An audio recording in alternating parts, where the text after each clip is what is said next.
શ્રી ગણેશાય નમઃ. મિત્રો, આપ જોઈ રહ્યા છો આપણી યુટ્યુબ ચેનલ આશીર્વાદમાં આપ સૌનું સ્વાગત છે. આજે આપણે આ વિડીયોમાં સાંભળીશું અષાઢ વદ 4 ગણેશ સંકટ ચતુર્થી, જેને ભાલચંદ્ર ગણેશ ચતુર્થી કહેવામાં આવે છે. જેમના મસ્તક ઉપર ભાલ ઉપર ચંદ્ર છે, તે ભગવાન શિવના મસ્તકમાં બિરાજમાન ચંદ્રમાનું આ સંક્ષિપ્ત સંસ્કરણ છે. આજે આપણે આ વિડીયોમાં સાંભળીશું ગણેશ સંકટ ચતુર્થીની મહાત્મ્ય, વ્રતવિધિ, વ્રતકથા તથા સંકટનાશન સ્તોત્ર પાઠ વિશે આજે આપણે આ વિડીયોમાં સાંભળીશું. જો આપને મારો વિડીયો પસંદ આવે તો લાઈક કરજો, શેર કરજો અને પહેલી વાર જો આ વિડીયો આ ચેનલમાં જોઈ રહ્યા હોય તો સબસ્ક્રાઈબ કરજો, જેથી મારા નવા વિડીયોની માહિતી તુરંત આપ સુધી પહોંચે. નમસ્તમે ગણેશાય સર્વ વિઘ્ન વિનાશને કાર્યરંભેષુ સર્વેશે પૂજિતો યઃ સૂર્યરપી વિદ્યારંભે વિવાહે ચ પ્રવેશે નિર્વિઘ્ને તથા સંગ્રામે સંકટે ચૈવ વિઘ્નસ્તસ્ય ન જાયતે. હે પાર્વતીપતિ, શુભ કાર્યના આરંભે આપની હાજરી અનિવાર્ય છે. હે સુંઢાળા દેવ, હે વિશાળ ઉદરવાળા અને બુદ્ધિશાળી ગણપતિજી, જીવનના તમામ ક્ષેત્રે આવી પડનારા વિઘ્નોનો નાશ કરી અમારું કલ્યાણ કરો.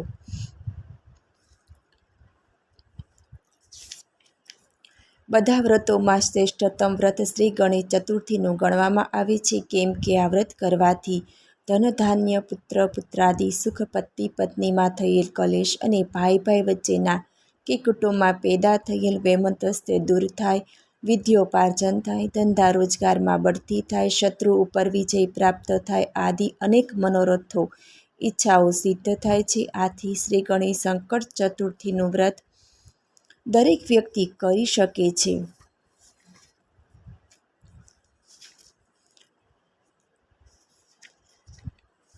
ગણેશ વ્રત સૌભાગ્યવતી બહેનો અથવા કુંવારિકાઓ કરી શકે છે. જરૂર પડે તો આ પુરુષો પણ આ વ્રત કરે છે. સોના, ચાંદી, પિત્તળ કે માટીની મૂર્તિ બનાવી પૂજન કરવું, અગર 3 સોપારી લઈ તેની સ્થાપના કરવી, ગણેશજી રિદ્ધિ સિદ્ધિ તેનું પૂજન કરવું, ગણેશ યંત્રનું પણ પૂજન થઈ શકે છે. પવિત્ર જગ્યાએ એક પાટલા ઉપર નવું લાલ કપડું કે કોરો રૂમાલ પાથરી તે ઉપર મૂર્તિ કે સોપારીઓ મૂકવી. વ્રત કરનારે નાહીને સ્વચ્છ વસ્ત્રો પહેરી ઉત્તર અથવા પૂર્વ દિશા તરફ મુખ કરીને બેસવું. ગણેશજીનું ધ્યાન કરી પંચોપચાર, દશોપચાર કે ષોડોપચાર વિધિથી ગણપતિજીની પૂજા કરવી. ગણેશજીને કંકુ, સિંદૂર અને હળદરથી પૂજા કરવી. લાલ રંગના ફૂલ ચઢાવવા. નૈવેદ્યમાં ઘઉં, ગોળ, ઘીના લાડુ કરવા.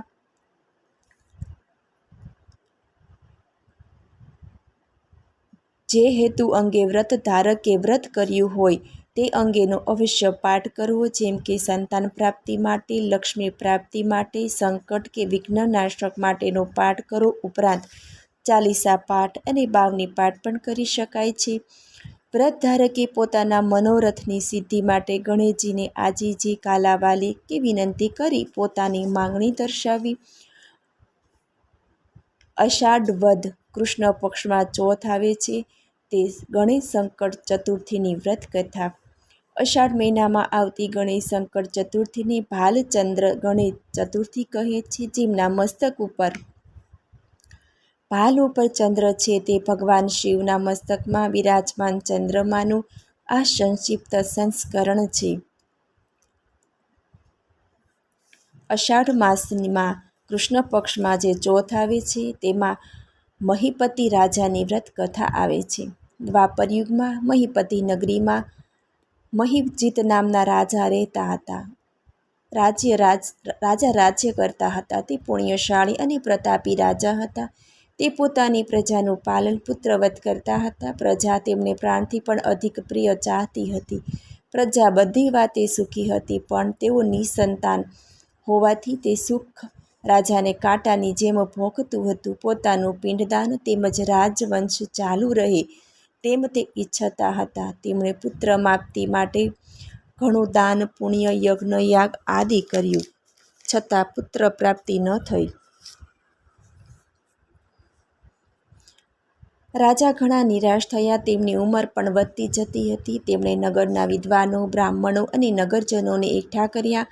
અને દુઃખિત અવાજે કહ્યું, મેં કોઈ પણ પાપ કર્યું નથી, મેં કોઈ ઉપર અત્યાચાર નથી કર્યો, બીજાનું કોઈનું ધન આંચકી લીધું નથી, પ્રજાને મેં પુત્રવત માની પાલન કર્યું, છતાં મારે ત્યાં પુત્ર પ્રાપ્તિ ન થતાં હું ઘણો નિરાશ થયો છું. જેથી આજે હું તમને બધાને એકઠા કરી કોઈ ઉપાય સૂચવવા જણાવું છું. બધા એકઠા થયેલા પુરુષોએ મનોમન વિચાર કરી પછી તેમાંના એકે કહ્યું, મહારાજ, રાજાએ દાન, પુણ્ય, યજ્ઞ યાદી કરવામાં તો કંઈ બાકી રાખ્યું નથી.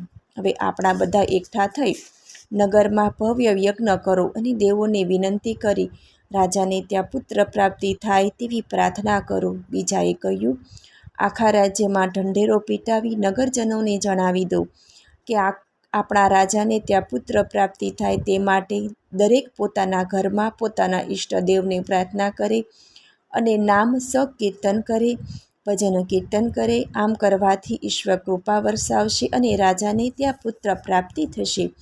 આમ એકઠા થયેલાએ પોતપોતાના મંતવ્યો રજૂ કર્યા. છેવટે નક્કી થયું કે રાજ્યના વિદ્વાનો, બ્રાહ્મણો અને નગરજનો નગર છોડીને વનમાં જઈ વસવું અને વનમાં જઈ અને તપસ્યા કરવી. આ મુજબ ઘણા વનમાં જવા ચાલી નીકળ્યા.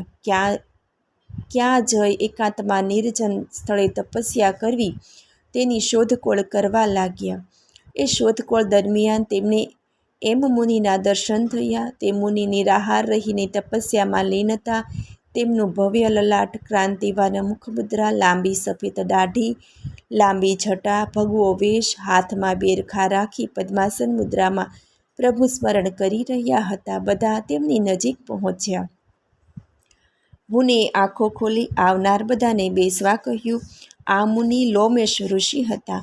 તેમણે બધાને આ જંગલમાં શા હેતુથી આવવું પડ્યું એનું કારણ પૂછ્યું.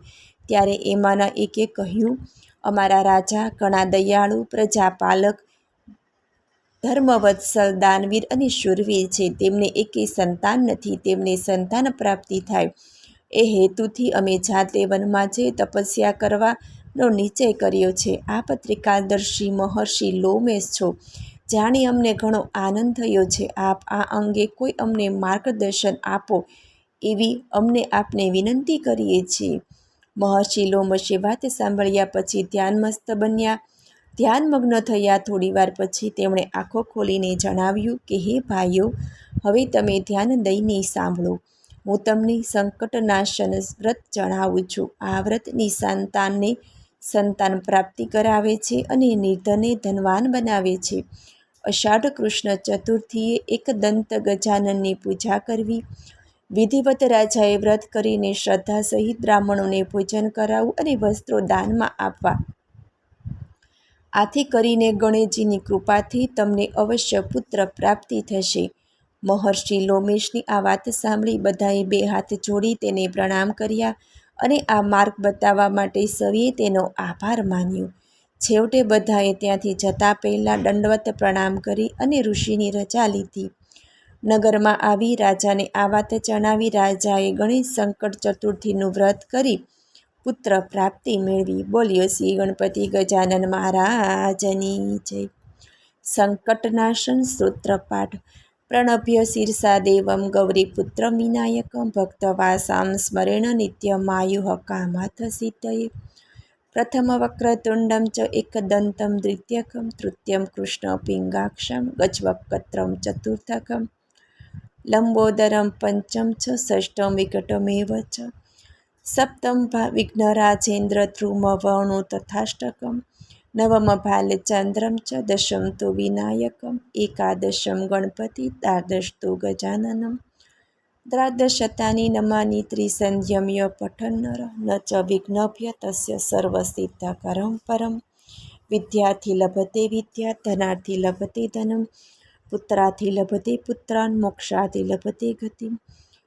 જપેત ગણપતિ સ્તોત્રમ ષડ્ભી માસે ફલમ લભતે સવંત શરણ સિદ્ધ ચ લભતે નાત્ર સંચય અષ્ટાભ્યો બ્રાહ્મણે ભૈષ્વ લિખિત્વાય સમપર્યતે તસ્ય વિદ્યા ભવેત સર્વા ગણેશસ્ય પ્રસાદતઃ. ઇતિ નારદ પુરાણે સંકટનાશન નામનું ગણેશ સ્તોત્રમ સમાપ્ત. તમેવ માતા ચ પિતા તમેવ બંધુ સ સખા તમેવ વિદ્યા દ્રવિણમ તમેવ સર્વ મમ દેવ દેવ. વક્રતુંડમ મહાકાય સૂર્યકોટિ સમપ્રભ નિર્વિઘ્નમ કુરુ મે દેવ સર્વ કાર્યેષુ સર્વદા.